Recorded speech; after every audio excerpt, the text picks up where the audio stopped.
মই কৈছোঁ বেছি পইচা অখিল গগৈ লয় আমাৰ পৰা। যদি তেওঁ ভাবে যে জনগোষ্ঠীয় নেতাসকলক আমি পইচা দিওঁ, এইটো জনগোষ্ঠীয় নেতাসকলক অপমান কৰিছে। আৰু অখিল গগৈ এই অপমান জনগোষ্ঠীয় নেতাই কেতিয়াও সহ্য কৰিব নালাগে। আমাৰ এই অসমখন বিভিন্ন জনগোষ্ঠীৰে দ্বাৰা আমি ইয়াত বসবাস কৰোঁ। তেনেস্থলত অখিল গগৈ এই সাহসটো ক'ত পালে যে জনগোষ্ঠীয় নেতাসকলক ইমান ডাঙৰ বদনাম দিব কাৰণে? মই ভাবোঁ যে অখিল গগৈ ডাঙৰীয়াৰ ওপৰত জনগোষ্ঠীয় নেতাসকলে বিদ্ৰোহ কৰিব লাগে।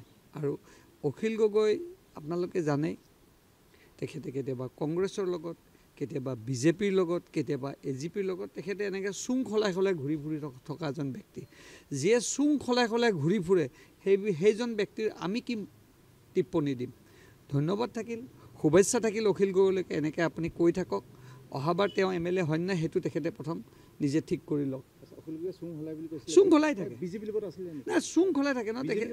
মই কি কৈছোঁ, অখিল গগৈ এদিন আমাক তোষামত কৰে, অখিল গগৈ এদিন কংগ্ৰেছক তোষামত কৰে, এদিন UDFক তোষামত কৰে। মই নাজানো তেখেতৰ আইডিঅ'লজি। তেখেতৰ সময় স্থান আৰু কাল লৈ তেখেতৰ আইডিঅ'লজি চলি থাকে। যিজন অখিল গগৈৰ নিজেই সভাপতি, নিজেই সাধাৰণ সম্পাদক, নিজেই সদস্য, সেই অখিল গগৈক আৰু আমি কি জ্ঞান দিম? শুভেচ্ছা থাকিল অখিল গগৈলৈকে।